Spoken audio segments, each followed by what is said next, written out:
우리 그리스도인 청년들은 어떻게 살아가야 되는 것인가? 그 이야기를 여러분들과 먼저 좀 나누기를 원하는데요. 여러분께 제가 재미있는 시들을 좀 읽어드릴게요.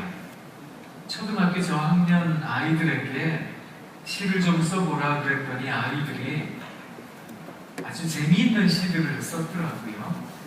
그 왜 초등학교 아이들이 급식하잖아요. 이제 음식을 점심시간에 받기도 하고 그러는데 급식실이라는 시를 한 아이가 썼더라고요. 한번 들어보세요. 급식실 아주머니께서는 항상 많이 먹어 하신다. 많이 줘야 많이 먹지. 이게 답니다. 시가 거침이 없지요? 아이 입장에서는 이게 답답한 노릇이라는 겁니다. 아니 많이 주고 나서 많이 먹어 그래야 되는데 많이 주지도 않고 많이 먹어 그러니 얼마나 답답한 노릇일까요? 공부라는 시를 쓴 아이도 있는데요. 한번 들어보세요. 공부하다가 나타나는 졸음, 책을 읽다가 나타나는 졸음, 졸음을 막으려면 자야 하는데 엄마는 자지 말고 버티래. 이것도 난데요. 이 시가 이야기하는 게 뭐냐면 이 아이가 어떤 일을 경험했는가 하면 집에 들어온 아빠가 그렇게 얘기를 하셨대요. 고속도로에 운전하고 가는데 얼마나 졸렸던지 가다가 졸았다고.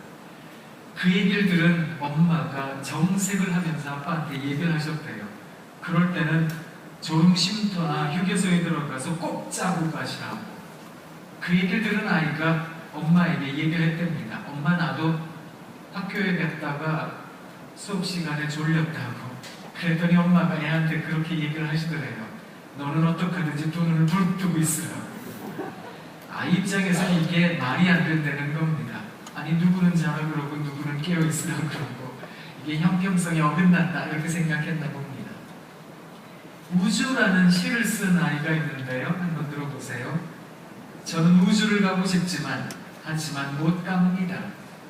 왜냐하면 영어 학원도 가야 하고 피아노도 가야 하고 미술도 가야 돼요. 그리고 우주선도 없고 그래서 못 갑니다. 우리 가족이라는 시를 쓴 아이도 있는데요. 엄마는 나비, 이유는 엄마가 예뻐졌다는 말을 많이 들어서 꼭 예쁜 나비 같다. 나는 새, 이유는 내가 노래를 잘하고 착하니 꼭 예쁜 참새 같다. 언니는 토끼, 이유는 언니가 착하고 예쁘고 샐러드를 좋아해서 토끼 같다. 아빠는 개, 이게 나쁜 뜻은 아니에요. 들어보세요. 이유는 내 부탁을 잘 들어주고 나랑 잘 놀아줘서 개 같다. 아이가 아직 뭘 몰라서 그러는 거예요. 어른에게 또 사람에게 개를 붙이면 욕이 된다는 걸 아이가 몰라서 그런 겁니다. 근데 아이들이 시를 이렇게 여러 편을 적었는데 그 중에 한 아이가 바다라는 시를 적었어요. 이 시가 제 눈에 정말 크게 보였거든요. 한번 들어보세요. 바다, 비가 그렇게 내리고 눈이 그렇게 내리고 또 강물이 그렇게 흘러가도 바다가 넘치지 않는 것은 물고기들이 먹어서이겠지. 이야 우와 그런 생각 들지 않으세요? 아이의 이야기가 참 신선하다 이렇게까지 여겨지는 데는 이유가 있습니다. 아마 이 자리에 바다라는 아이가 쓴 시를 듣고서 그래 바다에 왜 물이 넘치지 않는 걸까? 아무리 생각해봐도 뭐 이해가 잘 안 되는데 물고기들이 살아설 거다. 아이가 그렇게 대답했다는 이야기에 참 신선하다 그런 생각을 하셨다면 그런 분이 여기에 계시다면 그 사람은 나이가 든 겁니다. 조금 어른이 되었나 봅니다. 1살, 2살 나이가 먹어가고 세상에 지식이 쌓여져 가면 우리들은 이런 이야기에 대하여 여러 가지 과학적인 이야기들을 할 수 있거든요. 왜 바닷물이 넘치지 않는 걸까요? 여러 가지로 과학적으로 증명할 수 있을 일입니다. 그런데 아이의 이야기는 바닷물에 살고 있는 물고기에 대한 이야기니까 이건 어쩌면 우리들의 기억 가운데 좌편에 있는 기억의 한 귀퉁이에 있는 것을 꺼낸 듯한 느낌이 드는 거거든요. 그러니까 아마 아이의 이야기가 신선하다 이렇게 느껴지는 것 같은데요. 그러면 어쩌면 우리들은 세상의 지식에, 세상이 바라보고 이야기하는 그런 여러 가지 지성적인 이야기에 이미 우리들의 마음을 다 빼앗겨버린 것은 아닐까, 그런 생각을 해봅니다. 아이니까 이런 바다라는 시를 쓸지도 모른다 이렇게 생각하는 사람들이 여기에 있을지 몰라서 제가 여러분들에게 어른이 쓴 시도 하나 읽어드릴게요. 곽혜룡이라는 아동문학과 선생님이 계시는데 제가 참 좋아하는 동시작가십니다. 이분이 재미있는 시 한 편을 쓰셨어요. 귀뚜라미라는 시를 적으셨는데요. 귀뚜라미가 왜 귀뚜라미인지 아세요? 한번 들어보세요. 귀뚜라미가 귀뚤귀뚤 귀뚤귀뚤 막힌 귀를 뚫어준다. 대모처럼 내 귀에 꽉 박힌 소리 귀뚤귀뚤 귀뚤귀뚤 말끔하게 뚫어준다. 이야 우와 그런 생각 들지 않으세요? 이런 거 여러분 아셨어요? 귀뚜라미가 왜 귀뚜라미인지 아세요? 혹시 살아가면서 그런 얘기 들으셨어요? 니까지 게 뭐라고, 별것도 아닌데, 잘나지도 못하는데, 그런 못된 이야기 귀에 못이 박히도록 들으셨습니까? 그것 뚫어내라고 하나님께서 우리들에게 귀뚜라미를 주셨답니다. 그래서 귀뚜라미가 귀뚤귀뚤하고 온대요. 이런 거 아셨어요? 잘 몰랐지요? 네. 지금 제가 왜 이런 시를 읽고 있는지 이해가 되세요? 지금 잘 따라오고 계세요? 왜 이런 시를 읽고 있는 걸까요? 두 눈을 동그랗게 뜬 사람들이 많아서 제가 한 편 더 읽어드릴게요. 한민복이라는 시인이 우리들 손가락에 대한 이야기를 적었습니다. 우리 손가락이 10개잖아요. 왜 10개인지 아세요? 이렇게 이야기를 합니다. 손가락이 10개인 것은 어머니 뱃속에서 몇 달 은혜 있나 기억하려는 태아의 노력 때문인지도 모릅니다. 이야. 우리가 왜 손가락이 10개인지 아세요? 한 달, 두 달, 세 달, 네 달, 다섯 달, 여섯 달, 일곱 달, 여덟 달, 아홉 달, 열 달 우리가 엄마 뱃속에 있을 때 손가락으로 손꼽아 세웠기 때문에 몇 달 은혜 있나 기억하려는 태아의 몸짓이었다는 겁니다. 이런 거 아셨어요? 잘 몰랐지요? 지금 제가 왜 이런 시를 읽고 있는지 이해가 되세요?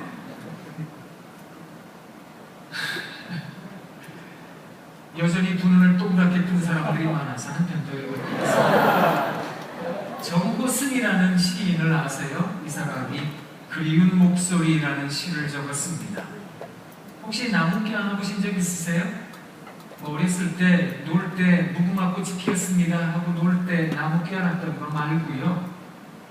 이번 봄에 여름에 나무 깨어나 보신 적 있으세요? 없으세요? 이렇게 살아서는 안 되겠습니다. 한번 들어보세요. 나무를 껴안고 귀대어 보면 이야기가 들린답니다. 나무를 껴안고 가만히 귀대어 보면 나무 속에서 어머니의 목소리가 들립니다. 이야, 이게 들릴까?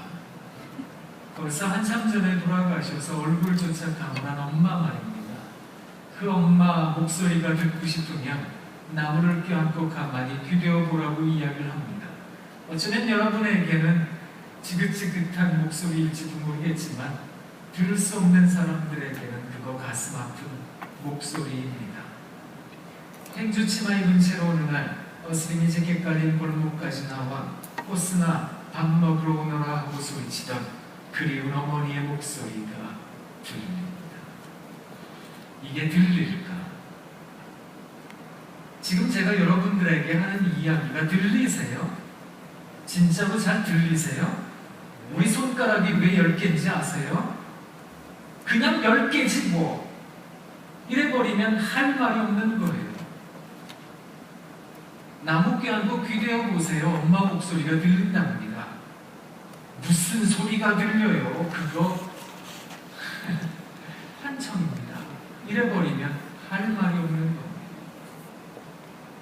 아이가 이야기를 합니다. 바닷물이 왜 넘치지 않는 걸까요? 물고기들이 먹었을 겁니다. 아이고 바보 같은 소리 하지 마. 그거 태양 에너지가 빛으로 나오니까 열 에너지로 바뀌어가지고 그게 수증기가 되어서 하늘로 올라가면 구름이 되고 다시 비가 되고 내리면 강물로 흘러가고 순환되는 거야. 에너지는 순환하는 거야. 이래버리면 정말 아무것도 아니라고요. 지금 이야기가 잘 들리세요? 귀뚜라미 왜 귀뚜라미인지 아세요? 그거 귀뚜라미요. 그거 의성어 밑에서 얘기를 하는 거예요. 무슨 귀뚜라미가 귀를 뚫어줘요. 이래버리면 정말로 할 얘기가 없는 거라고요. 우리 손가락이 왜 이렇게인지 아세요? 제가 이 시를 읽어줬더니 우리 학교 학생들이 그러더라고요. 저한테. 그러면 칠삭공이는 손가락이 7개, 팔삭공이는 8개입니다. 지금 그 얘기를 하고 있는 게 아니라고요. 잘 들리세요 지금? 들리세요? 네. 예수님께서 부활하셨습니다. 베드로가 예수님을 만났습니다. 그런데 예수님 만난 베드로가 제자들을 만났습니다. 뭐라고 얘기한 줄 아세요? 난 고기나 잡으러 갈 거야. 그랬더니요, 그 옆에 있던 나다나엘, 그 옆에 있던 세베대의 두 아들들이었던 요한과 야고보가, 그 옆에 있던 도마까지. 이 도마는 예수님 옆구리도 만져본 사람이고 손도 만져본 사람이거든요. 그리고 이름을 알 수 없는 두 제자까지 6명의 제자가 베드로를 쫓아갔습니다. 7명의 제자가 밤이 맞도록 디비라 바닷가에서 고기를 잡았습니다. 한 마리도 못 잡았습니다. 예수님께서 새벽 미명에 무태에서 제자들에게 물어보셨습니다. 얘들아, 너희들에게 못 잡힌 게 있냐? 한 마리도 없습니다. 그러면 배 오른편에다가 그물 한번 던져봐. 말씀에 의지해서 그물을 던졌더니 세상에 153마리의 물고기를 잡게 되었습니다. 그제서야 주님의 사랑하시던 제자, 성경에서 그렇게 나오거든요. 아마 이 주님이 사랑했던 제자는 요한이라고, 이 요한복음을 쓴 요한이라고 알려져 있는데요. 이름을 알 수 없는 두 제자 가운데 한 명이라고 여겨집니다. 이 사람이 주님이다 하고 소리를 쳤더니 베드로가 급하게 겉옷을 입고 막 바다에 헤엄치고 들어갔습니다. 그리고 헤엄쳐서 무트로 나아가서 예수님을 만났습니다. 나머지 제자들은 열심을 다해가지고 이제 물고기, 잡은 153마리의 물고기를 끌어다가 무트에다가 올려두고는 조반 차려주시는 예수님을 만나러 갔습니다. 예수님께서 차려주신 조반을 제자들이 먹었거든요. 그런데 예수님께서 베드로에게 그렇게 물어보셨습니다. 요한의 아들 시몬아, 네가 나 사랑하냐? 그거 3번 물어보셨습니다. 그때마다 베드로가 멋쩍었던지 예수님께 이렇게 이야기했습니다. 주님이 아시잖아요. 그때마다 예수님께서 3번 뭐라고 얘기하신 줄 아세요? 내 어린 양을 먹이라, 내 양을 치라, 내 양을 먹이라, 이렇게 이야기를 하셨습니다. 예수님께서 이야기하신 내 양을 먹이라 라는 말씀의 의미가 무엇일까? 이걸 여러분 한번 잘 생각하실 필요가 있습니다. 지금 예수님께서 베드로와 다른 제자들이 물고기를 많이 잡아온 것을 알고 계셨잖아요. 그러니까 얘들아, 특히 베드로, 너 잘 들어. 너네 지금 153마리 많은 물고기 잡았지? 이거 가지고 장사 미천을 삼아. 그래서 내가 공생의 사역 3년 기간 동안에 만났던 많은 사람들, 굶주리고 헐벗고 고통받는 많은 사람들, 내가 그동안 먹여왔던 많은 사람들, 그 사람들을 네가 먹여야 되겠다. 이런 뜻으로 예수님께서 지금 베드로에게 이야기하시는 것은 아니었습니다. 지금 베드로에게 네가 돈 많이 벌어야 되겠다, 네가 거부가 돼야 되겠다, 네가 엄청난 부자가 돼야 되겠다, 그 이야기 하시는 게 아니었다는 겁니다. 예수님께서 베드로에게 이야기하신 의미를 여러분 이해하시려면 오늘 우리가 함께 봉독했던 말씀 마지막 절에 있는 말씀을 가만히 볼 필요가 있습니다. 예수님께서 베드로에게 이렇게 이야기를 하셨습니다. 네가 젊어서는 띠띠고 아무데나 돌아다녔지만 나이가 들어서는 사람들이 너에게 띠띠우고 네가 원하지 않는 곳으로 너를 데리고 가게 될 거다. 그 이야기를 하셨거든요. 그 이야기에 대하여 이 책을 쓴 요한이라는 사람이 그 다음 절에 예수님의 그 말씀에 대한 해석을 달아놓았습니다. 이렇게 주님이 이야기하신 것은 베드로가 어떠한 죽음으로 주님께 영광 돌릴 것임을 주님이 이야기한 거예요. 지금 베드로가 예수님을 만났는데 예수님께서 베드로에게 이야기하셨던 것은 내 양을 먹이라라는 거였습니다. 그 말씀의 의미가 무엇인 줄 아세요? 베드로야, 네가 나처럼 십자가를 좀 져야 되겠다. 그 이야기를 하시는 겁니다. 이걸 조금 더 구체적으로 이야기를 드리자면 베드로야, 네가 밥이 되어야 되겠다. 이 이야기를 하셨다라는 겁니다. 우리는 이 세상 살아가며 밥이 된다는 것에 대하여 생각한다면 마음이 아마 무너질지도 모를 일입니다. 여러분은 이 세상 살아가시면서 밥이 되고 싶으세요? 누군가의 밥으로 살고 싶으세요? 그렇게 살면 얼마나 기분 나쁠까요? 내가 뭐 지들 밥인 줄 알아? 내가 밥이야? 왜 나만 가지고 그래? 억울할 일일 거거든요. 그런데 예수님께서 베드로에게 이야기하셨던 것은 베드로야, 네가 누군가의 밥이 되어야 되겠다. 그 이야기를 하셨다라는 겁니다. 왜 그런 얘기를 예수님께서 하셨을까요? 본인도 그렇게 십자가 위에서 누군가의 밥이 되셨기 때문입니다. 그래서 누군가를 먹이셨던 겁니다. 그것처럼 베드로에게 그 이야기를 하셨다라는 겁니다.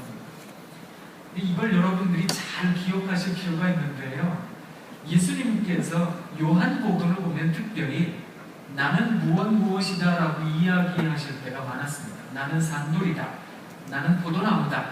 나에 대하여 여러 가지로 예수 그리스도 스스로의 정체성에 대하여 여러 가지로 이야기하실 때가 많았는데 그 가운데 요한복음 10장에 보면 예수님께서 스스로를 이렇게 이야기를 하셨습니다. 나는 선한 목자다. 선한 목자다. 나는 선한 목자다라는 말의 라틴어가 어떻게 이루어져 있는가 하면 에고 숨 파스터 보나스입니다. 마지막 단어가 익숙하지요. 그 단어가 보너스라는 단어인데 우리가 잘 알고 있는 그 단어 보너스입니다. 이 보너스라는 말의 라틴어의 의미는 선하다라는 뜻인데요. 선한 목자다. 파스터 앞에 테스터가 붙었습니다.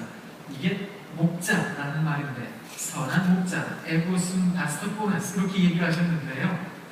이 이야기는 요한복음 10장에 나오는 이 이야기는 예수님께서 당시에 로마 황제가 이야기하셨던 것을 풍자로 이야기를 하셨던 겁니다. 당시에 로마 황제는 라틴어를 썼는데 로마 황제가 어떻게 스스로를 표현을 했는가 하면 에고숨 카이사 보나스라고 이야기를 할 때가 많았습니다. 카이사, 이게 가이사, 케자르라는 말입니다. 나는 선한 황제다 이렇게 얘기를 할 때가 많았는데 이 이야기를 할 때가 언제였는가 하면 옆에 있는 나라를 쳐서 들어가서 공격해 들어가서 그 나라를 복속시킨 뒤에 그 나라에 있는 백성들을 노예로 삼고 그 나라에 있는 보물들을 빼앗고 그 나라에 있는 영토를 자기의 영토로 확정시키면서 자기 휘하에 있던 많은 부하들에게 전공에 따라서 전투의 공헌도에 따라서 나누어 주기 시작한 겁니다. 너는 그 나라의 총독이 되어야 되겠다. 너한테는 이런 지위를 주겠다. 너한테는 이런 노예들을 주겠다. 너한테는 이런 보물들을 주겠다. 그리고 이야기를 한 겁니다. 나는 선한 황제다. 에고숨 카이사 보나스. 이렇게 얘기를 할 때가 많았습니다. 여기에서 나오는 보나스라는 말이 오늘날의 영어로도 보나스인데 똑같은 단어예요. 이 단어의 뜻이 무엇인가 하면 성과급입니다. 여러분 가운데 직장생활 하시고 계시는 분이 계신지는 모르겠지만 직장에서 월급 받지요.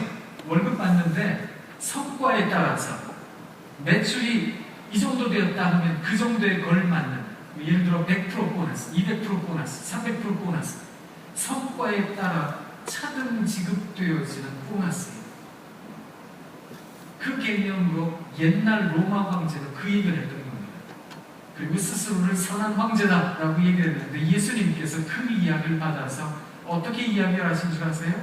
나는 선한 목자다. 그리고 그 목자는 은과 금을 나눠주는 게 아니다.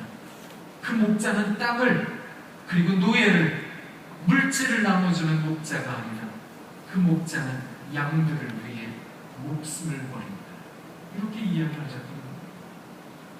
그래서 이 선한 목자의 사상이 베드로가 예수님께 그 얘기를 들었잖아요.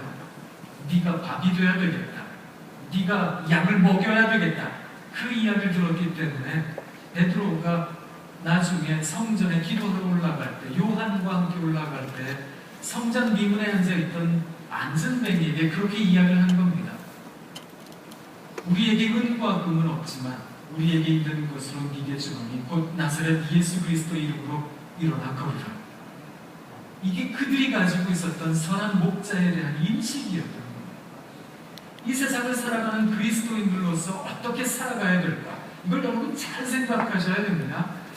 이 세상은 제가 여러분들에게 지금 이 세상과 우리들의 삶이 어떻게 달라야 된다는 것을 극단적으로 말씀드리기 위해서 이분법적으로 말씀을 드립니다. 이 세상은 흔히 5가지 감각을 가지고 세상을 살아야 된다 이렇게 얘기를 합니다. 오감, 시각, 청각, 후각, 미각, 촉각이에요. 우리가 눈으로 봐야 되겠다는 겁니다. 맛을 봐야 되겠고 손으로 만져야 되겠다는 것이요.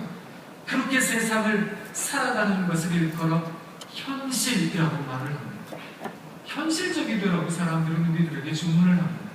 그런데 여러분 잘 생각해 보세요. 우리 예수 믿는 사람들은 조금 다른 감각을 갖고 살아갑니다. 이 6번째 감각을 일컬어 뭐라고 얘기를 하는지 아세요? 아주 조금 어렵게 신학적으로는 영성이라고 말을 합니다. 우리가 흔히 하는 이야기로 말하자면 신앙, 믿음이라고 이야기를 합니다. 믿음의 눈으로 세상을 바라봅니다. 신앙의 관점을 갖고 세상을 만나봅니다. 살아갑니다.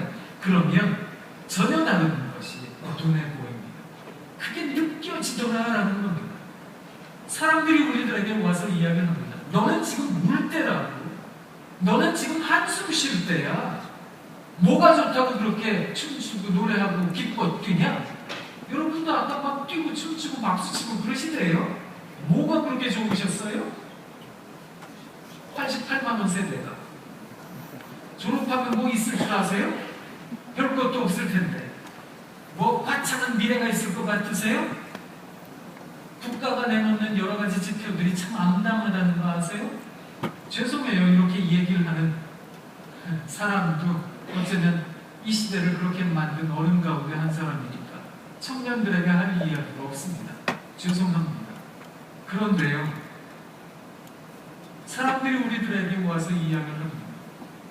우습지도 않은 것들이, 별것도 아닌 것들이. 그런데 우리들이 이 세상을 살아가는 삶은 좀 다른 거거든요. 왜 우리가 아까 그렇게 기뻤을까요? 왜 그렇게 즐거웠을까요? 왜 그렇게 열정이 가득한 모습이었을까요? 뜨겁게 기도했을까요? 우리에게 왜 그런 일들이 있을까요? 이 세상에 보지 못하는 것이 우리들의 두 눈에 가득하기 때문입니다. 하나님 말입니다. 예수 그리스도 그가 우리들과 함께 계시다. 하나님께서 우리와 함께 계시다. 그 믿음이 우리들에게 힘을 주는 겁니다. 그러면 이 세상을 살아갈 수 있는 거거든요. 그럼에도 불구하고 기뻐하며 말입니다. 그럼에도 불구하고 이 세상을 즐거워하며 살아갈 줄 알게 되더라라는 겁니다. 좋지 않으세요? 즐겁지 않으세요? 마케도니아로 전도 여행을 떠났던 사람들이 있습니다. 그들이 바울과 실라였습니다. 첫 번째 만났던 도시가 빌립보라는 도시였는데 이 빌립보라는 도시에서 바울과 실라가 만났던 여성, 좋은 여성도 있었어요. 두아디라 성 출신의 루디아라는 여성도 있었지만 귀신 들려서 미래를 점치던 여종 하나를 만나게 되었습니다. 이 여종이 얼마나 불쌍하게 보였던지 바울과 실라가 그 여종을 고쳐주었습니다. 그러면 사람들이 즐거워해야 될 텐데 그 여종으로 이문을 먹고 살던 주인들이 바울과 신라를 붙잡아 갔습니다. 심하게 매질을 내렸습니다. 그리고 감옥에다가 가두었습니다. 그런데도 그날 밤에 바울과 신라는 전심으로 찬양했거든요. 막 뜨겁게 기도했습니다. 그랬더니 온문이 확 흔들렸고 세상에 파옥이 되었습니다. 뒤늦게 그 사실을 알게 된 간수가 죄수들이 다 도망갔겠다 이 생각이 드니까 뒷감당이 안 되니까 자살을 하려고 칼을 빼들었나 봅니다. 꼭 안에 있었던 바울이 크게 소리를 쳤습니다. 우리가 다 여기 있으니까 당신 몸해하지 마십시오. 얼마나 고맙고 감사했던지 그 길로 이 간수가 바울과 신라를 모시고 자기 집으로 데리고 갔습니다. 맞은 데를 씻어주었습니다. 그리고 물어보았습니다. 우리가 어떻게 해야 구원을 얻겠습니까? 바울과 신라가 한 목소리로 했던 이야기는 주 예수를 믿으셔야 됩니다. 그리하면 당신과 당신 집이 구원을 얻게 될 겁니다. 그 집에 있는 식구들이 다 세례를 받고 예수 믿기로 작정하였습니다. 그리고 빌립보 교회가 생겨났습니다. 사도행전 16장에 빌립보 교회가 어떻게 생겨났는지 그 얘기를 하고 있는데요. 나중에 한번 읽어보세요. 그런데 이 빌립보 교회의 성도들이 얼마나 어렵게 신앙생활을 했는지 아세요? 바울이 사역했던 빌립보라는 도시는 로마의 식민지이기는 했지만 그 도시에 살았던 많은 사람들은 로마의 정식 시민들이었습니다. 로마의 시민권을 가진 사람들은 함부로 붙잡혀 가지 않았습니다. 함부로 매질을 당하지도 않았던 특권이 있었고요. 감옥에도 안 가둬졌습니다. 그런 특권이 있었던 사람들이었지만 상업과 교통의 요지였던 빌립보에서 신앙생활했던 많은 사람들은 진짜로 비참하게 신앙생활을 했습니다. 나중에 여러분들이 성경책을 한번 읽어보세요. 데살로니가전서 2장 2절입니다. 거기에 보면 바울이 어떻게 적어놨는가 하면 우리가 빌립보에 갔다가 고난을 당했습니다. 거기서 능욕을 당하기까지 했습니다. 이걸 적어놓을 정도였으니까 주의 제자들도 빌립보에 가가지고 그렇게 고난을 당했다면 하물며 일반 성도들이야 말해 못하겠습니다. 무고하게 죽임 당하기도 하고 무고하게 고난 당하기도 했던 사람들이 빌립보 교인들이었거든요. 그런데 이들 빌립보 교회 교인들에게 바울 선생님이 편지 하나를 썼어요. 나중에 자기도 로마 감옥에 갇히거든요. 로마 감옥에 갇혀서 쓴 서신이 4개가 있어요. 에베소서, 빌립보서, 골로새서, 빌레몬서 이 4가지 서신을 일컬어 옥중 서신이다 이렇게 얘기를 합니다. 그 가운데 하나가 빌립보서인데 이 빌립보서에는 별칭 하나가 있습니다. 그 별칭이 뭐냐 하면 기쁨의 서신이라는 별칭인데요. 유독 그 성경책에는 기뻐해라라는 말이 참 많이 나옵니다. 당신들은 나의 기쁨입니다. 내가 하나님께 기도할 때마다 당신들을 생각할 때마다 기쁩니다. 참 기쁩니다. 여러분도 기뻐하십시오. 이런 얘기를 참 많이 합니다. 특히 빌립보서 4장 4절에서 뭐라고 얘기를 하는가 하면 주 안에서 항상 기뻐하라. 내가 다시 말하노니 기뻐하라. 이렇게 이야기할 정도였다는 겁니다. 우리는 언제 기쁜가 하면 즐거운 일이 있어야 기뻐하지. 행복한 일이 있어야 기뻐하는 거 아니겠습니까? 그건 당연한 거잖아요. 그런데 바울이 이야기했던 건 좀 다른 개념이었습니다. 주님 안에서 기뻐한다는 건 무엇입니까? 이걸 여러분들이 잘 생각하시면 좋겠습니다. 그래서 제가 여러분들에게 조금 전에 아이들이 쓴 시도 읽어드리고 어른들이 쓴 동시도 읽어드린 겁니다. 이 세상을 바라보는 관점이 딱딱해져 있으면 안 됩니다. 이 세상을 바라보는 시선이 청년의 열정을 잃은, 그래서 나이가 많이 든 사람의 어떤 딱딱한 이런 개념으로 여러분들이 이 자리에 앉아 계시다면 이 시간 여러분들의 마음을 유연하게 하실 수 있으시면 좋겠습니다. 사람들은 그렇게 생각할 때가 많거든요. 절망이라고.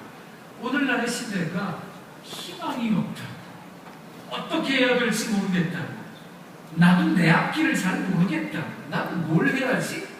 이 생각만 하면 답답해진다. 제가 잘 압니다. 그런데 여러분, 그런 절망의 순간에 영습해 온다면 활짝 웃어보세요. 우리에게 웃어야 할 근거가 있는데 그분이 바로 예수 그리스도이십니다. 그가 이 땅에 오셨습니다. 그가 산 위에 올라가셔서 많은 사람들 앞에서 크게 소리를 지르셨습니다. 맨 먼저 이야기하셨던 첫 번째 단어가 뭔지 아세요? 마카리오이였습니다. 이게 복이 있다라는 말입니다. 예수님께서 복이 있다 선언하셨던 사람들이 어떤 사람들이었는지 아세요? 그들은 마음이 가난한 자들이었습니다. 심령이 가난한 자들이었습니다. 심령이 가난하다라는 것은 어떤 뜻일까요?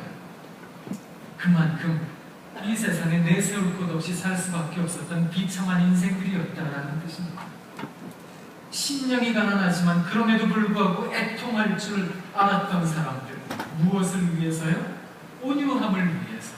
그래서 온유한 자들에게, 그리고 의에 줄이고 목마른 자들에게 복이 있다고 예수님께서 이야기를 하셨습니다.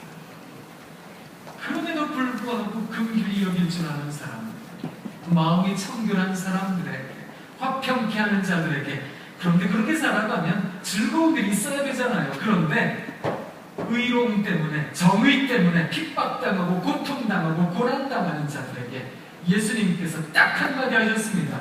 마카리오이, 복이 있다. 이렇게 이야기를 하셨던 겁니다.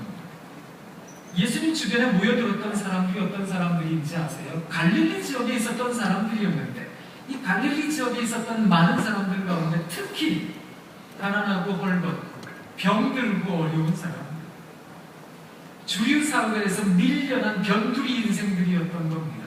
그들에게 예수님께서 너희가 복이 있다 선언을 하신 예수님께서 곧이어 이렇게 이야기를 하셨습니다. 너희는 세상의 소금이다. 아니요 주님, 사람들이 우리더러 필요가 없대요. 쓸모없는 인생이랍니다. 아니야, 너희는 세상의 소금이다. 아주 중요한 소금이야. 너희는 소금이다. 아주 필요한 소금이라고. 너희는 세상의 빛이다. 아니요 주님, 사람들이 우리더러 아무르기랍니다. 깜깜하답니다. 길이 안 보인답니다. 어둡답니다. 아니야, 그렇지 않아. 너희는 세상의 빛이다. 우리 주님께서 그렇게 이야기를 하셨습니다. 그 주님께서 너희는 세상의 빛이다, 소금이다 이야기를 하시고 곧이어 뭐라고 얘기를 하신 줄 아세요? 내가 이 세상의 율법을 폐하러 온 것이 아니라 율법을 완성하러 왔다. 예수님께서 이야기하러 오셨던 완성의 개념이 어떤 것이었던가 하면 우리 하나님의 온전하심 같이 너희도 온전할지어다. 마태복음 5장 48절에 있는 말씀이었습니다. 그 온전함이 어떻게 드러나야 되는지 아세요? 예수님께서 그 얘기를 하셨습니다. 너희 의가 서기관과 바리새인보다 더 나아야 될 거다. 아니요 주님, 우리가 어떻게 그 위대하고 훌륭해 보이는 종교 지도자보다 훨씬 더 나을 수가 있겠습니까? 어떻게 그들보다 의로울 수 있겠습니까? 그런데 예수님께서 그들에게 원하셨던 것은 그런 의로움이었습니다. 그 의로움에 대한 방편으로 이야기하셨던 게 뭔지 아세요? 예수님께서 이야기하셨던 핵심, 우리가 너무나 잘 알고 있는 겁니다. 누군가가 오른뺨을 치면 왼뺨도 되고요. 속옷을 달라고 그거 구차하게 그것까지 송사할 정도면 얼마나 힘든 삶을 살겠습니까? 그런 사람들이 있다면 겉옷까지 던져주라고, 벗어주라고. 그리고 누군가가 억지로 오리를 가자고 하면 심리를 가주라고. 예배하러 왔다가 재물을 들고 제단 앞에 왔다가 형제에게 억울한 일, 들을 만한 일이 생각이 나거든. 누군가에게 억울한 일 한 개 생각이 나거든. 제단 앞에다가 예물 던져두고 그 형제와 먼저 화목하라고 예수님 이야기하셨습니다. 어떤 사람에게든지 함부로 욕하면 안 된다. 분노해서도 안 된다. 나가라고 미련퉁이라고 얘기를 해서도 안 된다. 예수님 그런 이야기 하셨습니다. 예수님께서 이야기하셨던 삶의 핵심이 뭔지 아세요? 산상수훈에서 이야기하셨던 그 삶의 핵심은 첫 번째 단어로 이야기를 하자면 담백함이었습니다. 너희 의가 서기관과 바리새인보다 더 나아야 될 거다. 이 말씀의 핵심이 뭐냐 하면 어쩌면 이 세상을 살아가며 우리들은 여러 가지 미사여구를 사용해서 여러 가지 활동들을 통해서 하나님 만나는 것 그렇게 생각할지는 모르겠는데 담백해야 되는 것 아닐까? 이게 무슨 뜻인가 하면 저는 시 읽는 걸 참 좋아하거든요. 제가 왜 시를 좋아하는가 하면 시가 담백하기 때문입니다. 시는 적은 말로 사물의 본질을 표현하려고 하기 때문입니다. 저는 그리스도인들이 시를 닮아야 된다 이렇게 생각하는데요. 그리스도인들의 삶이 지나치게 화려하거나 복잡해서는 안 되겠다 그런 생각합니다. 그리스도인들은 적은 삶의 표현으로 하나님 나라를 설명할 수 있어야 합니다. 그들이 그리스도인들이기 때문입니다. 예수님께서 이야기하셨던 산상수훈에 있는 말씀들은 아주 단순한 것들이었고 복잡하지 않은 거였습니다. 당시에 서기관과 바리새인들이 지켜 행했던 율법들과는 참 많이 다른 것들이었습니다. 그렇게 복잡한 것도 아니었고 그렇게 세세하게까지 열거해야 될 정도로 조직적인 것도 아니었습니다. 그런데 예수님께서는 본질에 대한 이야기들을 참 많이 하셨거든요. 그가 우리들에게 원하셨던 삶의 핵심은 순수였습니다. 순수는 순진과 좀 다른 겁니다. 순진은 정말 아무것도 모르는 것을 뜻하지만 순수는 알 것 다 압니다. 그렇게 살면 바보 천치 같다는 것도 아는데요. 그런데 한번 그렇게 살아보겠다는 겁니다. 등신 같은 인생처럼 여겨질지 모르겠지만 한번 그렇게 살아보겠다는 겁니다. 저는 순수라는 단어를 그렇게 생각합니다. 자발적인 바보가 되는 겁니다. 사람들이 이야기하겠죠. 그렇게 살면 바보라고. 왜 그렇게 사느냐고. 왜 정신없이 사느냐고. 그렇게 왜 비효율적으로 사느냐고. 사실 그렇잖아요. 오늘 저녁, 내일 저녁 계속해서 여러분이 이 자리에 앉아 계실 텐데 이게 뭐 재미있어요? 그렇게 대단한 것도 아닐 수 있어요. 그런데 왜 이 자리가 우리들에게 그토록 중요하게 여겨지는 걸까? 제가 이걸 여러분들에게 이야기 드리고 있지만 사실 여러분들도 너무나 잘 알고 있는 거라는 생각을 하거든요. 그렇지요? 어떤 자리보다 이 자리가 귀합니다라는 인식을 가지고 있는 여러분들이 저는 참 좋습니다. 참 바보 같은 사람들인데 자발적으로 이 자리에 오셨으니 그래서 여러분 사랑합니다. 사랑합니다. 사랑합니다. 제가 여러분들에게 이렇게 이야기 드리는 이유는요. 우리가 예수 그리스도의 사랑을 받은 사람들이라면 어떤 삶을 살아야 될까? 여러분들에게 조금 어려운 이야기 드리고 싶어서요. 여러분도 누군가의 밥으로 사시면 좋겠습니다. 저는 사실 이 자리에 예수 그리스도의 사랑에 대하여 이야기를 하려고 왔어요. 그래서 우리가 별로 가진 것도 없고 미래가 어둡고 그렇지만 마카리오의 복이 있다 이야기하신 그 예수 그리스도의 사랑에 대해서 그 예수 그리스도가 우리에게 가지고 계시는 기대에 대해서 이야기를 하려고 왔는데요. 아까 찬양하는 모습을 보면서 거기서 한 걸음 더 나가는 게 좋겠다 그 생각을 했어요. 그래서 급하게 한번 말씀을 확 바꿔봤어요. 그래서 여러분들에게 이 이야기를 드리고 있는 중인데요. 우리 예수님께서 여러분들에게 그렇게 부탁하고 계신다. 전 그런 생각해봅니다. 베드로에게 이야기하셨던 것처럼 네가 누군가의 밥이 되어야 되겠다. 아직까지 예수 그리스도의 사랑에 대하여 마음 깊숙한 곳까지 어떤 체험이 없습니다. 은혜가 없습니다. 이렇게 생각하는 사람들이 있다 할지라도 일단 한번 밥으로 한번 살아보면 어떨까요? 그러면 그 사람이 깨달아질 일입니다.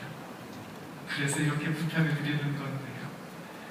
죄송해요. 이렇게 얘기를 드려서 누군가의 밥이 되라고 해서 죄송해요.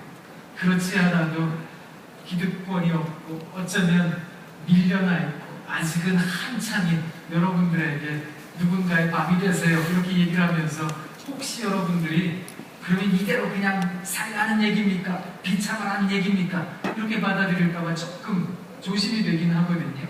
그런데 그런 뜻은 아닙니다. 그게 아니라 자발적인 바보가 되어보는 것, 한번 담백한 인생이 되어보는 것, 그렇게 한번 살아가 보면 어떨까, 그런 생각을 해봅니다. 제가 시를 한 편 읽어드릴까요?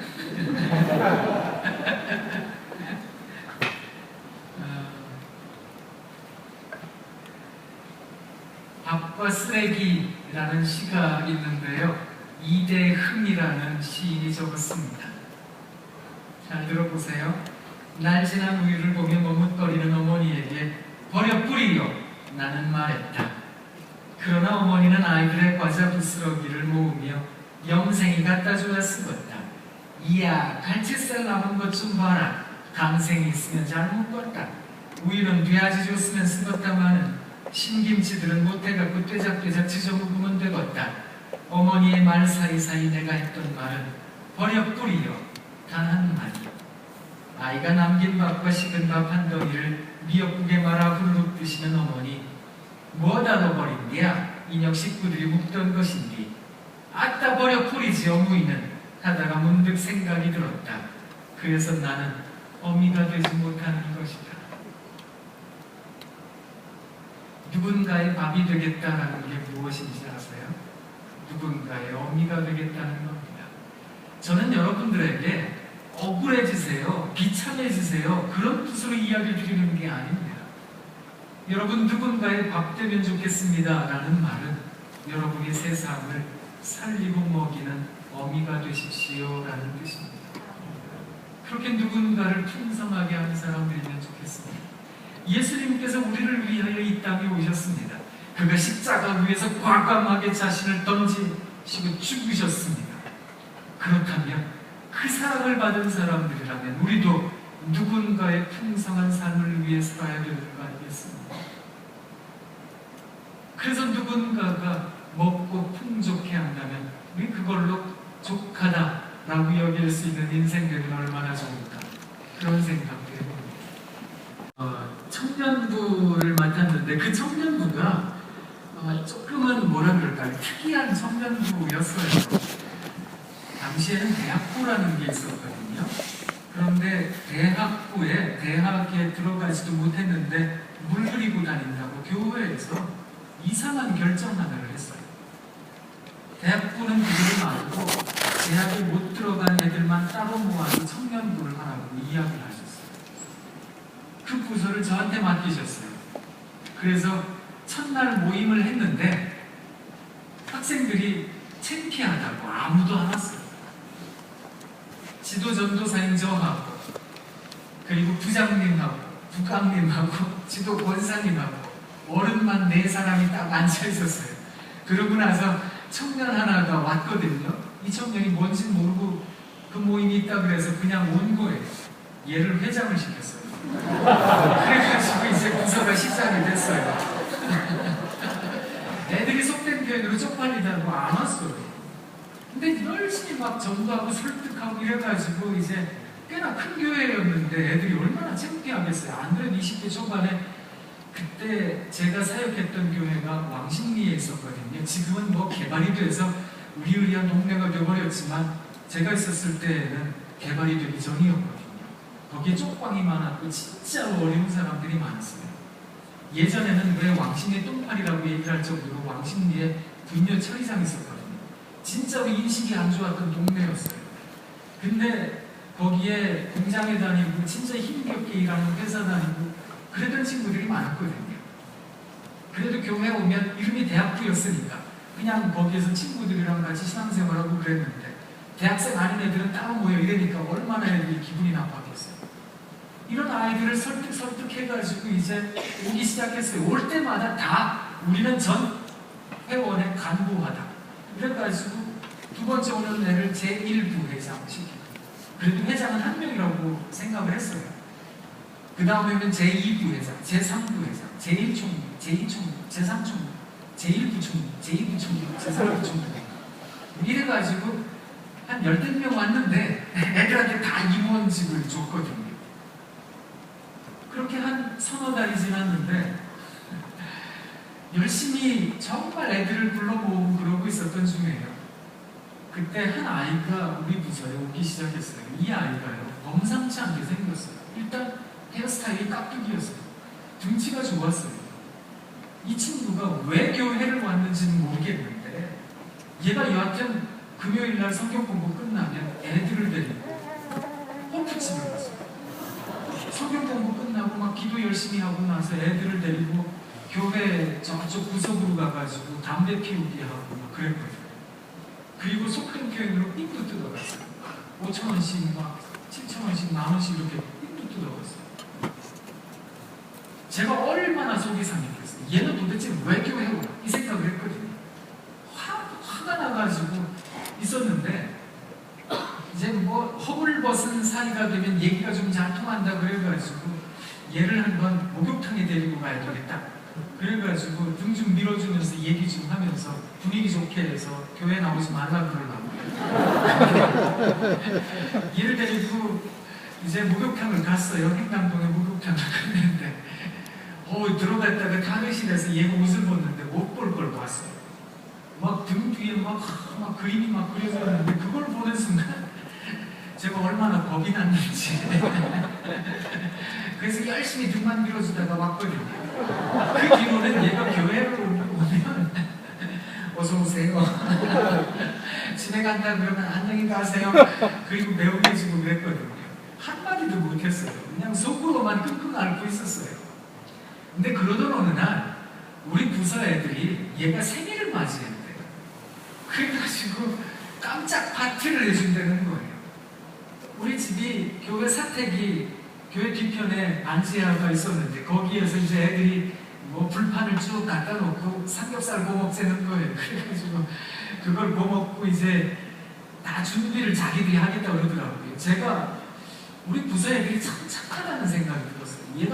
얘네들이 그렇게 삥 뜯기고 뭐 술 마시고 억지로 막 그러고 그런 애들이었는데 뭐가 좋다고 얘 깜짝 파티를 해주나 생일 파티를 해주나 이 생각이 들었거든요. 근데 해준다 그러니까 우리 집으로 다 모았어요 이제. 근데 얘는 모르게 해야 되니까 다 뭐 풍선도 불고 치장도 해놓고 저희 집에다가 이제 해피 버스데이 이런 것도 다 배너도 달아놓고 삼겹살 준비도 다 해놨어요. 저보고 얘를 부르라 그러더라고요. 제가 얘한테 전화를 했더니 자기 바쁘대요. 그래서 아니 그래도 꼭 와봐야 된다 그랬더니 막 신경질을 내더라고요.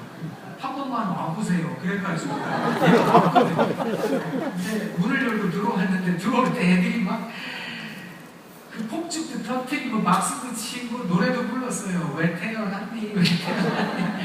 왜 태어나서 맘만 내리고 그러고 막 노래도 불러줬어요.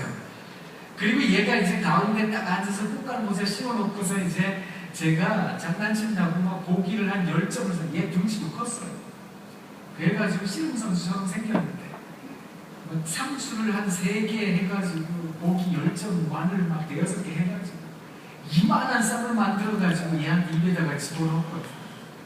얘가 이걸 얼마나 막 우거우거 크림으로 씹어먹고 있는지 그러다가 얘가 막 눈물을 흘리기 시작했어요. 그래서 물어봤어요. 야 그게 그렇게 맛있냐? 그랬더니 그래서 우는 게 아니라 얘가 자기 인생에 처음으로 생일상을 받은 거예요. 그러면서 자기 이야기를 하기 시작했어요. 얘가 5살, 6살 자기도 정확하게 기억이 안 나는데 그때 엄마가 자기 동생하고 동생도 3살, 4살, 1살, 2살 정도 터울이었대요. 동생이랑 경동시장에 맛있는 거 사준다고 데리고 가셨다. 엄마가 맛있는 거 사올 테니까 여기 꼭 서 있어 그랬는데 엄마가 안 나타났대. 밤새도록 기다렸는데 안 나타났대. 주변 상인들이 얘네들을 보고 이제 걱정이 된 거예요. 그래서 늦은 밤에 이제 경찰에다가 신고를 했어요. 얘네들이 미야보호소에서 3일 정도를 있다가 부모가 안 나타납니다. 시설로 보내지는 거예요. 시설에서 얘네들이 살게 되었는데 버려진 때가 한 5월달, 6월달 이 정도였대요. 자기도 정확하게 기억이 안 나는데 여름 지나고 겨울이 됐는데 동생이 많이 아팠대요. 치료를 제대로 못 받았대요. 그래서 애가 죽었대요. 그 뒤로 자기 마음속에 악 같은 게 생겨요. 이제부터 누구든지 나를 건들기만 하면 다 죽여버리겠다. 그 생각을 해요. 얘가요, 그때 당시에는 몸짓도 호리호리하고 되게 약한 애였어요. 근데 악이 있는 거예요. 그러니까 누군가가 자기를 건드리면 아무리 많이 맞아도 끝까지 쫓아가가지고 응징을 해요. 그러니까 애들이 무서워서 피하기 시작해요. 그러다 보니까 순식간에 뭐 싸움 잘하는 애로 소문이 난 거예요. 그렇게 중학교를 가고 중학교에 거의 놀다시피 하다 보니까 고등학교에서 거의 뭐 일진이 되고 고등학교를 중퇴를 했어요. 그리고 놀고 시장바닥에서 이리저리 돌아다니고 있으니까 소위 스카우트가 된 거예요. 왕십리는 한 조직에 들어갔대요. 그 얘기까지 얘가 막 쏟아내더라고요. 그러면서 울고서 막 그랬어요. 궁금해서 얘한테 물어봤어. 야, 너 근데 왜 교회는 왜 왔냐? 그랬어요. 그랬더니 얘가 자기들은 윽박 지르고 겁을 줘야 돈을 내놓는데 교회에 나오는 사람들은 윽박도 안 지르는데 저절로 돈을 자꾸 내놓더라는 거예요. 그걸 보고 배우러 왔대. 그게 아닌데 얘가 얼마나 무서웠던지 그 자리에서 이제 나같이 웃기도 하고 뭐 재미있게 보냈어요. 저는요, 기도하다가 변화되는 사람도 봤고 찬송 부르다가 변화되는 사람도 봤고 예배하다가 말씀 읽다가 묵상하다가 변화되는 사람도 봤는데 삼겹살 먹다가 변화되는 데는 처음 봤거든요. 이해가 진짜 변화가 됐어요. 그런데 막 180도 확 바뀐 게 아니고요, 아주 조금씩 변화가 됐어요. 전에 같으면 애들한테 매주일 금요일마다 꽃붙이 데리고 갔거든요. 근데 격주에 한 번씩, 그 다음에 한 달에 한 번씩. 그리고 애들한테 삥 뜯을 때 5,000원, 만원 큰 돈씩 뺐었는데 1,000원씩 뺐고 2,000원씩 뺐고 이랬어요. 이 숫자가 점점 줄어들었어요. 그런데 얘가 어느 날 저를 찾아왔어요. 자기는 언제 임원을 시켜주는가. 얘 혼자 회원이었거든요. 다 임원이었는데 얘 혼자 회원이었어요. 그래서 제가 얘한테 야, 너 그러면 전도 팀장을 해라. 그래가지고 전도 팀장이라는 감투를 줬어요. 얘가 완장을 차니까 사람이 얼마나 많이 바뀌었는지 아세요? 얘가 전도해 오는데 전도 대장이 됐어요. 행당시장하고 이쪽 골목에 교회 주변에 다니다가 비슷한 나이 또래 애들을 보면 너 시간 있냐 물어봐요. 그런데 얘 그렇게 얘기를 하면 일로 와 해가지고 이제 우리 부서로 데리고 왔어요. 얘가 진짜 많이 데리고 왔어요. 얘한테 자극을 받은 다른 임원들이 제가 막 뭐라 그랬거든요. 니들은 임원이면서도 전도도 한 명도 못 해본다고. 애들이 막 전도 불이 붙어가지고 막 전도를 하기 시작했어요. 제가 95년, 94년, 95년, 96년 이럴 때였거든요. 그때 비행기 타고 제주도에 3박 4일씩 간다는 거, 더군다나 대학부도 아닌 이렇게 찌질이들이 모여있다고 생각했던 그 청년 부서가 비행기 타고 제주도 간다는 거 상상도 못했어요. 왜냐하면 그때 청년부의 수련회 회비가 5,000원이고 많아야 10,000원 이렇게 됐거든요. 근데 우리가 한번 해보자. 그래가지고 한라에서 백두까지 슬로건을 내세웠어요. 우리 다 제주도 간다. 그래가지고 애들이 다 누구든지 다 제주도 간다. 우리 부서 애들. 그 얘기를 듣고 막 애들이 막 물밀듯이 왔어요. 제주도 다 가긴 갔어요. 나중에 87명이 갔어요. 진짜 많이 갔죠? 근데 거기에는 에피소드가 있어요. 돈이 있어야 가지고 교회에다가 얘기를 했더니 못 해주신대요. 그렇게 지원을 못 한대요. 제가 악에 맞췄어요. 그래가지고 알겠습니다. 그래가지고 학생들한테는 그랬어요. 청년들에게는 니들 그냥 해마다 내던 식으로 5,000원씩만 내. 힘없고 뭐 돈 없으면 3,000원만 내. 그래가지고 우리 3박 4일 제주도 간다. 얘기는 해놨는데 뒷감당이 안 되니까 제가 그때부터 여리고 기도를 하기 시작했어요. 아시죠? 예배당을 돌면서 기도했어요. 하나님 돈을 주시옵소서. 열심히 기도했거든요. 예배당 돌면서 매 주일마다 우리 모임 있을 때마다 금요일마다 토요일마다 교회를 돌았어요. 날짜가 가까이 오니까 마음이 얼마나 막 분주해지는지. 그러니까 더 열심히 돌았거든요. 회장이 제 뒤에서 저한테 뭐 물어보려고 왔다가 제가 대꾸도 안 하고 기도하고 가니까 얘가 제 뒤에서 따라서 걸으면서 같이 기도했어요.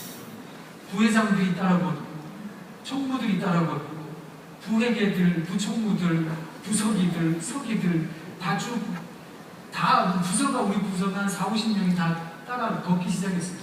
그러다가 부장님도 부감님도 권사님도 따라 걷기 시작했거든요. 기적이 일어났어요. 돈이 생겼어요. 그런데 하나님께서 교회 당회를 변화시키시는 게 아니라 돌고 있는 청년들의 마음을 바꾸셨어요. 회장이 저한테 오더니 월급을 내놨어요. 전도사님, 제 월급인데요. 이달 월급 내놓겠습니다. 얘가 월급을 내놓으니까 부회장들도 월급을 내놓는 거예요. 그걸 보니까 제가 어떻게 해야 되겠어요, 제가.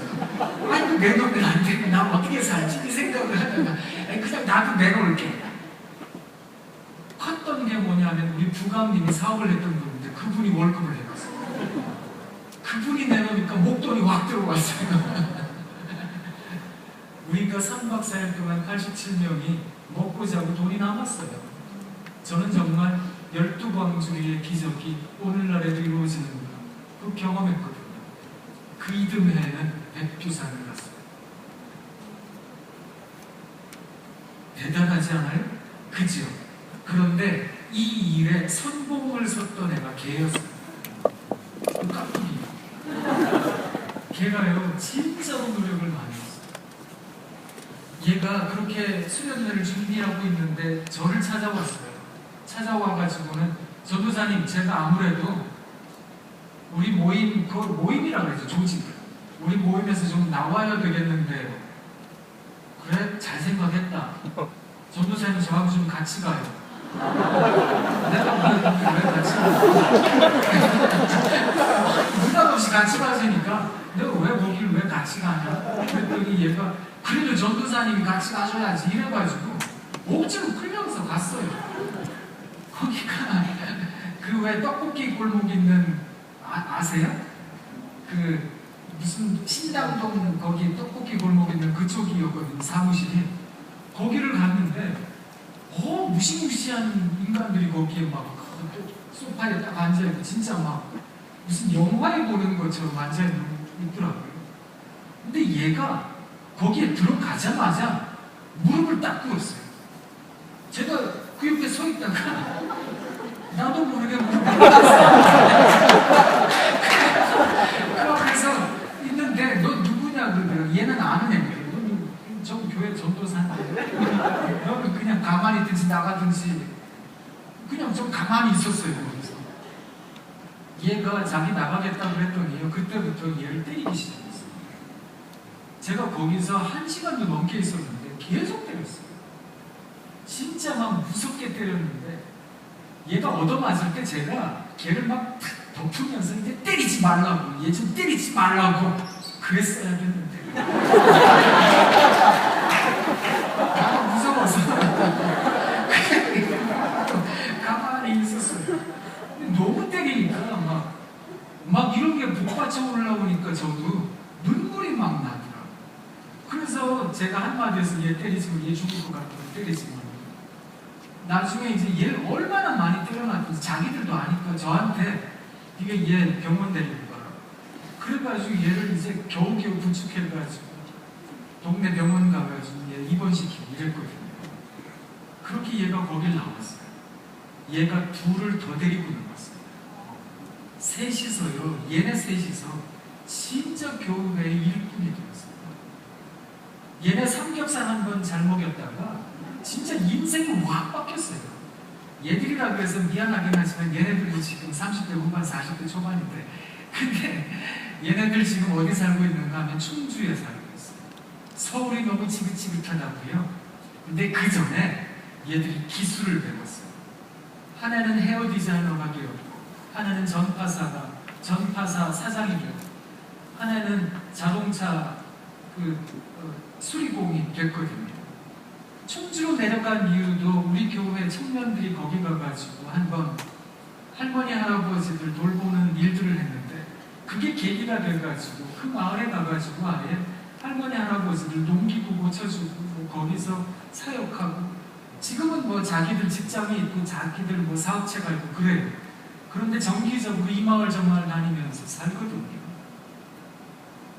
하나님께 은혜를 받고 그 받은 은혜를 누군가의 풍성한 삶을 위해 살 줄 아는 애들이죠. 얘네들이 저에게 하는 얘기가 있어요. 그게 뭐냐 하면 목사님, 우리는 누군가를 먹이는 사람 되고 싶습니다. 제가 얘네들 만날 때마다 얼마나 좋은지 아세요? 참 기쁘고 좋습니다. 저는 여러분들에게 그 얘기를 드리고 싶은 거예요. 여러분, 우리가 이 세상 살아가며 제가 가진 게 뭐 없는데요, 저거 아무것도 아닌데요, 별것도 아닌데요, 어쩌면 폐쇄적인 인식 가운데 우리가 살아갈지 몰라요. 그런데 그거요, 하나님의 사랑 가운데 여러분 다 없애버리시면 좋겠습니다. 그 사랑으로 우리 스스로를 한번 만들어 가보면 좋겠습니다. 우리도 누군가의 풍성한 삶을 위해 살아가 보면 좋겠습니다. 그래서 여러분들에게 그렇게 얘기를 드리고 싶은 겁니다. 사랑하는 여러분, 누군가의 밥이 되시면 좋겠습니다. 혹시 그런데 여러분, 고두밥 좋아하세요? 진밥 좋아하세요? 아직은 고두밥이 좋으시죠? 고두밥이 뭔지도 잘 모르시겠어요? 왜 어른들이 좋아하는 묵직묵직한 그런 진밥 말고 고슬고슬한 고두밥 아직 좋으세요? 그런데 제가 시 한 편 또 읽어드릴게요. 김진기라는 시인이 고두밥 진밥이라는 시를 적었습니다. 밥을 먹다가 문득 내가 진밥을 닮아간다는 생각을 한다. 어릴 적 어머니는 아버지의 입맛에 따라 진밥을 지었다. 씹힐 때 고소하게 우러나오는 고두밥의 맛과는 달리 숟가락에 질척질척 매달리며 목구멍을 은근슬쩍 넘어가는 진밥이 나는 싫었다. 숟가락으로 푹푹 진밥에 화풀이를 해대기도 했다. 유별난 철부지는 대수롭지 않은 일에도 눅눅하지 못하고 곤두선 고두밥알처럼 튀어나갈 일쑤였다. 거센 세월의 비바람이 나를 지나갈 때마다 내 고슬고슬한 고두밥은 꼿꼿한 관절을 풀기 시작하더니 요즘은 눅눅한 진밥으로 돌아앉았다. 나이가 든다는 게 뭘까요? 어쩌면 진밥이 더 좋아지는 인생이 된다는 뜻이거든요. 그 말은 위장에 좀 문제가 생겼습니다, 이런 뜻이기도 한데요. 여기에 좋은 의미가 담겨 있습니다. 저는 여러분들에게 밥이 되세요 라는 말에서 한 걸음 더 나가서 여러분 진밥이 되시면 좋겠습니다. 그 얘기 드리고 싶은 사람입니다. 진밥으로 살잖아요. 그러면 사람들이 우리들에게 와서 비아냥거릴지도 몰라요. 당신 밥이야 죽이야, 네 정체성이 뭐야, 이렇게 얘기를 할지도 모릅니다. 저요, 진밥인데요. 그런데 진밥 되잖아요. 진밥이 되면 누군가의 속에 들어가 소화가 잘 됩니다. 그 사람이 아프든지 건강하든지, 나이가 많든지 나이가 어리든지 그 사람의 속에 들어가 소화가 잘 되는 그런 진밥이 되면 좋겠습니다. 저는 여러분들이 그렇게 살아보시면 좋겠다 싶습니다. 그렇게 살아가는 삶이 어떨까요? 좀 억울하기도 하고 좀 기분 나쁘기도 하겠지요. 그런데 저는 그렇지는 않다고 생각합니다. 왜냐고요? 내가 그렇게 살아보기로 자발성을 가졌기 때문에. 자발적으로 바보가 되어보기로 한 사람들은 신나게 그 일을 감당할 수 있을 것 같아요. 제가 어렸을 때는 저희 아버지를 이해를 잘 못했거든요. 저희 아버님도 목사님이세요. 지금 연세가 한참 많으셔서 여든도 한참 넘으셨거든요. 그런데 옛날 목사님들이 그러셨어요. 진짜 어렵게 목회들을 하셨거든요. 뭐 보리 한 말 받고 목회하시고 뭐 이러셨던 분이세요. 제가 어렸을 때 기억해보면 날마다 천막교회에서 찬송가 불렀던 거예요. 저는 어렸을 때 교회에서 부흥회 하면 악기가 뭐 이렇게 멋있는 악기들이 있지만 옛날에는 이상하게 그렇게 북을 많이 쳤어요. 부흥회를 하면 제가 북을 많이 쳤어요. 북 치는데도 한 30분 북 치잖아요. 팔이 내 팔이 아니더라고요. 이 팔이 내 팔이야 무슨 팔이야 이런 생각 들어요. 그런데 어렸을 땐 진짜로 북도 많이 쳤거든요. 근데 북만 둥둥둥둥 치면서 기도를 많이 했어요. 상상도 잘 안 가시죠. 근데요, 그렇게 천막 해가지고 예배당을 나중에 이제 지어요.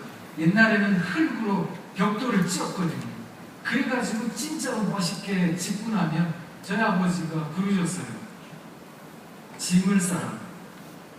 그럼 또 짐을 싸야 돼요, 저희는. 짐을 싸가지고 리어카에다가 이삿짐을 싸고 이제 가시는 거예요. 저희 아버지가 한 30m 앞에 가시고. 저희 아버지는 목사가 성경 가방 들고 어딜 뒤를 돌아보냐 이러시는 분이었거든요. 그러니까 성경 가방만 들고 집 밖에 나가서 서 계세요. 짐을 빨리 싸라. 저희 어머니가 막 짐을 싸요. 막 저도 막 짐을 싸요. 그래가지고 아버지를 따라가는 거예요. 그래서 다른 마을에 가가지고 천막교회부터 시작해가지고 예배당 쌓고 짓고 살만하면 짐 싸라고 그러셨어요. 그러고 다녔거든요. 제가 초등학교를 4번 전학을 갔습니다. 5개를 다녔거든요. 그러니까 어떤 학교를 제가 나왔는지 그것도 잘 모르겠어요. 그렇게 살았거든요. 근데 그게 이해가 잘 안 됐어요.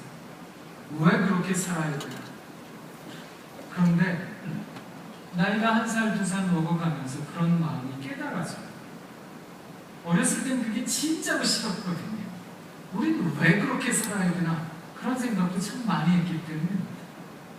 그런데 하나님의 큰 은혜를 받았다면 누군가의 풍성한 삶을 위해 살아야 되는 것은 아닐까. 제가 기억하기로는 1892년이라고 기억을 하는데요. 1900년대 초반이에요. 우리나라의 북장로교회의 파송을 받아서 조선 땅을 밟은 선교사님 한 분이 계세요. 이분 이름이 프레드릭 밀러였습니다. 이분이 조선 땅에 들어와가지고 경신학당을 세웠어요. 그리고 연동교회를 개척을 했습니다. 그리고 나서 우리나라 최초로 충청도 땅에, 청주 땅에 들어가서 복음을 전하는 사람이거든요. 이분이 밀러라는 레스네임이 밀러인데 우리나라 이름으로 바꿨어요. 민로아라고 바꿨어요. 이 민로아 선교사께서 청주 땅에 들어가서 이제 열심히 복음 증거하기로 한 겁니다. 이분 나이가 그때 28, 27 이때였어요. 젊은 나이였죠. 그때 미국에서 정말 배 타고 우리나라 와가지고 선교하겠다고 온 분이었거든요. 그리고 청주에 가가지고 목회를 하시는데 그러면 좋은 일이 있어야 되잖아요. 그런데 데리고 왔던 아들이 조선 땅에 있던 풍토병 때문에 죽었어요. 한동안 시름에 쌓여서 살았거든요. 근데 그러면 좋은 일이 있어야 되잖아요. 행복한 일이 있어야 되잖아요. 그래서 하나님께 기도를 열심히 했어요. 진짜로 하나님께서 좋은 일을 주셨어요. 둘째 아들을 가졌어요. 근데 그것도 잠깐이었어요. 둘째 아이도 태어난 지 얼마 되지 않아서 이 아이도 죽어버렸어요. 몇 년이 지나지 않아서 자기 와이프도 죽었어요. 다 죽은 거예요. 이 사람이 얼마나 가슴이 아팠을까요? 하나님, 제가 복음 전하려고 이 땅에 왔는데, 주님 부르셔서 이 땅에 왔는데 제 아이들도 죽고 아내도 죽고 혼자 남았다. 그랬더니 그 장로교, 북장로교에서 파송했던 그 친구들, 교회 교인들, 그런 사람들이 이 사람 때문에 시험을 받은 거예요. 하나님이 살아계시다라면 그럴 수가 있어요. 신정론에 대한 질문을 가지고 있는데 하나님 살아계시나 모르겠지. 왜 이런 일들이 일어나나? 심지어는 이 민로아 선교사에게 그걸 물어봤더니 네가 믿는 예수님은 어떤 분이냐? 도대체 예수님은 어떤 분이시길래 너한테 그렇게 저주와 같은 일들을 경험하게 하시느냐? 이 사람이 너무 가슴이 아팠대요. 나는 어떤 예수님을 믿고 있는 것일까? 이 사람이 내가 믿는 예수에 대하여 글을 쓰기 시작했어요. 그 글이 나중에 찬송가 가사가 되었다. 그 찬송가가 찬송가 96장인데요. 우리가 같이 한번 불러볼 거예요. 찬송가 96장입니다.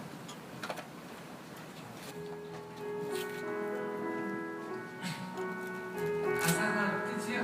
같이 한번 불러보겠습니다. 예수님은 누구신가? 우는 자의 위로와 없는 자의 풍성이며 천한 자의 높음과 잡힌 자의 노임되고 우리 기쁨 되시네. 예수님은 누구신가? 약한 자의 강함과 눈먼 자의 빛이시며 병든 자의 고침과 죽은 자의 부활되고 우리 생명 되시네. 예수님은 누구신가? 추한 자의 정함과 죽을 자의 생명이며 죄인들의 중보와 멸망자의 구원되고 우리 평화 되시네. 예수님은 누구신가? 온 교회의 머리와 온 세상의 구주시며 모든 왕의 왕이요 심판하실 주님 되고 우리 영광 되시네. 가사가 참 좋지요? 아멘. 예수님은 누구신가? 우는 자의 위로가 되십니다. 없는 자의 풍성이 되십니다. 천한 자의 높음이 되시고 병든 자의 고침이 되시고 죽은 자의 부활이 되시고 우리의 생명이 되십니다. 저는 이 민로와 선교사의 고백이 참 부러운 사람입니다. 이렇게 살 수 있을까? 저도 아직까지는 확신이 없어요. 저 역시 마찬가지거든요. 과연 그럴 수 있을까? 그런데 이 사람처럼 살면 좋겠다. 그런 생각을 해봅니다. 예수님처럼 담백하게 살 수 있을까? 담백하다는 건 치장하지 않는다, 과장하지 않는다 그런 말이거든요.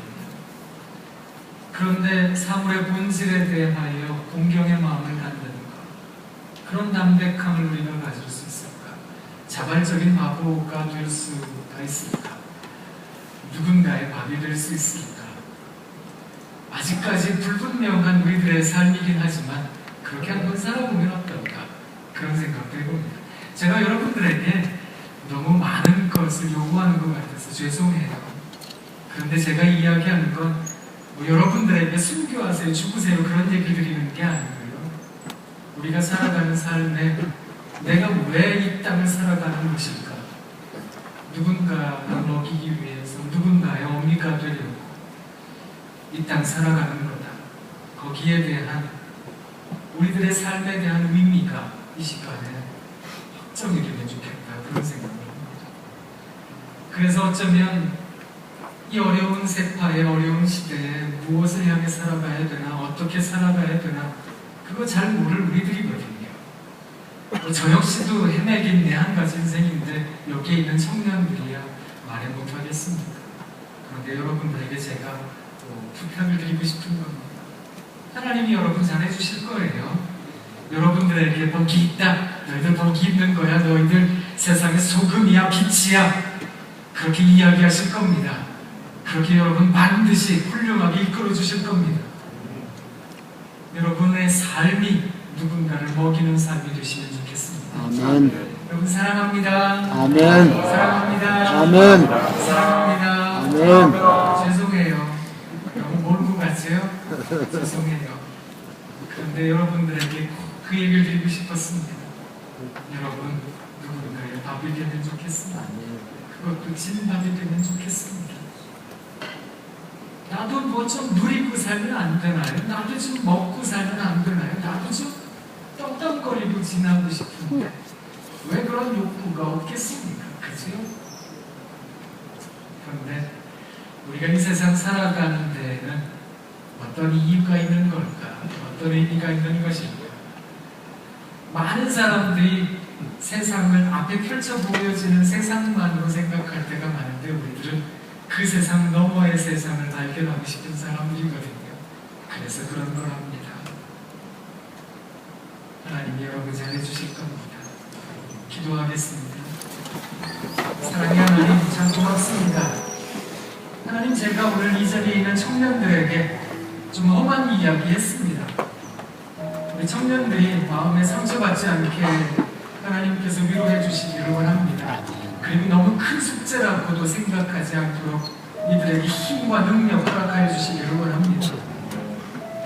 어쩌면 이 세상 살아가며 힘든데요, 아직 어려운데요, 제 상처 때문에 아파요, 아직 깜깜한 인생인데요, 이렇게 이야기를 하는 우리들인데요, 하나님 그래도 이 시간에 한번 다짐해 봅니다. 누군가의 풍성한 삶을 위해 살아가는 사람 되겠습니다. 하나님 누군가 밥이 한번 돼볼게요. 그거 다짐하며 살아가는 우리가 되기를 원합니다. 하나님 이 자리에 있는 청년들의 마음 아시지요? 하나님께서 다 아실 줄 믿습니다. 이들이 가진 상처도, 이들이 가진 아픔도, 눈물도, 한숨도 아실 줄 압니다. 그런데 이들 아파하는 이들에게 제가 여러분 밥 되세요 했습니다. 하나님 이들에게 이 말이 새로운 삶의 희망이 되기를 원합니다. 그리고 삶의 의미가 되기를 원합니다. 하나님 이들에게 이렇게 이야기해놓고 저는 쏙 빠지는 인생 되지 않겠습니다. 하나님 저도 누군가의 밥이 되겠습니다. 뭐 밀로와 선교사님처럼 아내도 죽고 아이들도 죽는 거 그런 거 원하지 않는 인생인데, 아직까지 그런 거 아직 원하지 않는 사람인데 그래도 주님 위해서 살아가기로 작정하는 사람 되겠습니다. 하나님 이 자리에 있는 청년들도 하나님 이들의 마음 가운데 성령을 부어주시기를 원합니다. 하나님 힘든 거 고백하는 청년들입니다. 자기들도 먹을 것도 없는데, 자기들도 가진 거 없는데, 미래도 불투명한데 그래도 누군가의 밥이 한번 돼보는 인생 될게요. 다짐하고 나아가는 청년들에게 하나님 잘해주시기를 원합니다. 하나님 꼭 잘해주셔야 됩니다. 그래서 하나님 살아계시다, 하나님 우리와 함께 계신다, 그거 알고 살아갈 수 있는 청년들 삼아주시옵소서. 하나님 이 자리에 있는 청년들의 삶이 주의 은혜 가운데 언제나 풍성하여 지기를 원합니다. 예수님 이름으로 기도합니다. 아멘.